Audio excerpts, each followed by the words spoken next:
Bom dia, boa tarde, boa noite, boa madrugada para você que está me assistindo. Meu nome é Marlon Ricardo, eu sou advogado criminalista e professor de direito penal. E eu estou numa semana cheia de audiência e acabei lembrando que eu nunca fiz um vídeo sobre audiência para vocês. Então, nesse vídeo, eu vou falar sobre algumas dicas de como eu me organizo para fazer uma audiência criminal. Então, partindo daí, eu tenho a primeira observação. Estou falando de audiência criminal. Não sei se isso vai te ajudar numa audiência civil. Até acredito que a organização possa te ajudar, mas isso aqui é feito para audiência criminal.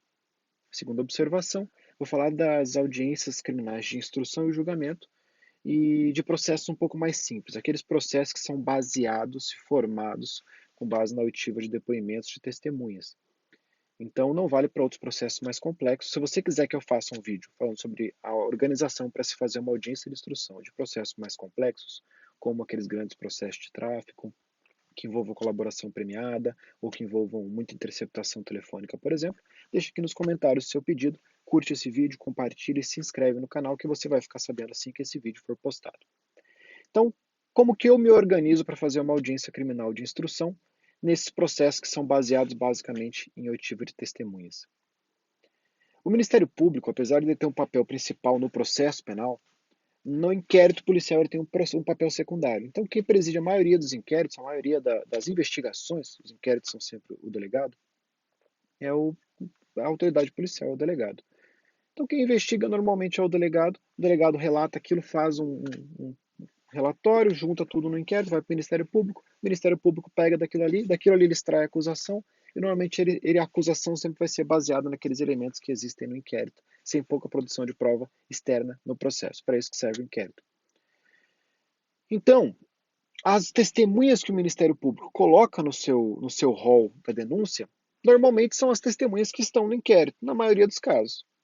Então, como que eu faço? Eu sou meio das antigas, eu pego um pedaço de papel em branco, com um lápis, você anota onde você bem entender, e eu primeiro coloco os dados do processo. Então, audiência, data, local da audiência, nome do réu, número do processo, crime a ele imputado, pena desse crime, data do recebimento da denúncia.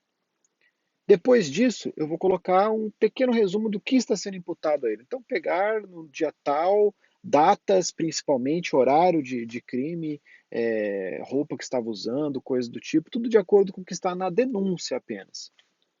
Após isso, eu vou fazer um rol das testemunhas ministeriais e um rol das testemunhas de defesa, sejam da minha defesa ou sejam de defesa de outros réus que estejam no processo.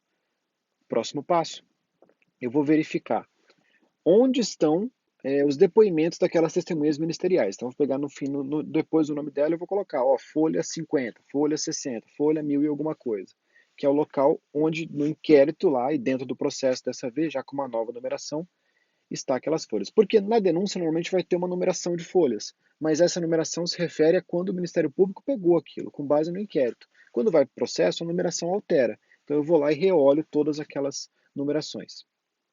Após, eu verifico se todas aquelas testemunhas foram intimadas, sejam as minhas, sejam as do Ministério Público, e verifico se, caso alguma não tenha sido intimada, qual que é a relevância daquela testemunha, seja para mim, seja para o Ministério Público. Aqui não esqueçamos aquela dica.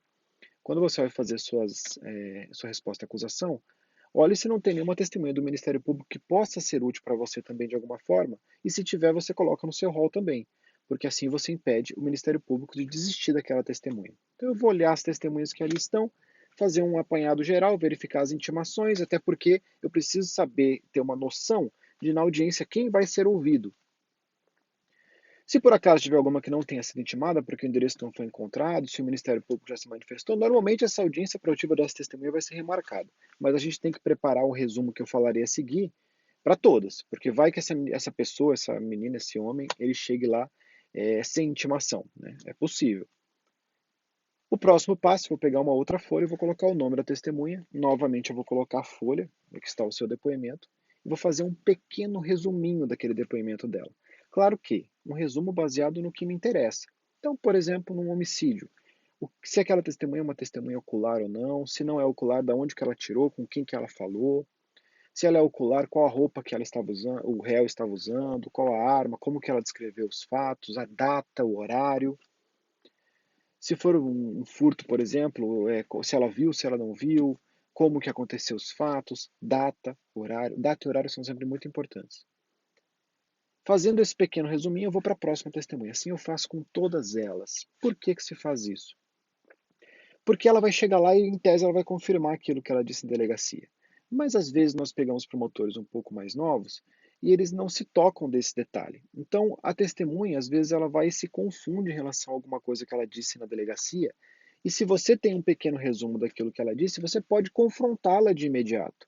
E se for uma mentira o que ela disse na delegacia ou o que ela disse em juízo, normalmente esse confrontamento baseado em argumentação com provas, já que você vai ter o testemunho dela, é só você abrir ali e olhar o testemunho dela integralmente de novo, normalmente faz com que ela se contradiga, ou que ela se confunda, ou que ela gagueje, ou qualquer coisa do tipo, coisas que podem ser usadas para você, para tentar formular o convencimento do juiz depois.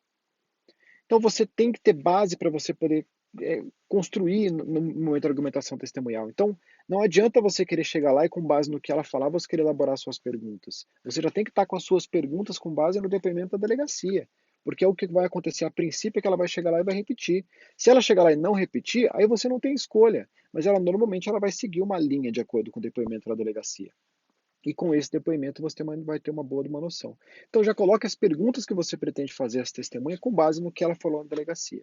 Então, nome da testemunha, folha da onde ela foi ouvida na época do inquérito policial, um pequeno resuminho do que ela falou com a parte que vai te interessar apenas e depois perguntas que você já pretende fazer. Depois, na audiência, fica muito mais fácil de você se desenrolar em relação a isso, porque você já tem uma noção das perguntas. Se ela mudar um pouco a lógica do depoimento, você já tem o depoimento anterior para você ver, isso sem muita demora e sem muito problema. Isso com certeza vai te ajudar bastante. Essa é a forma que eu me organizo para esse tipo de audiência. Se você gostou desse vídeo, não esquece de curtir, compartilhar e marcar aqueles seus amigos que também estão iniciando a advocacia criminal. Muito obrigado e até a próxima.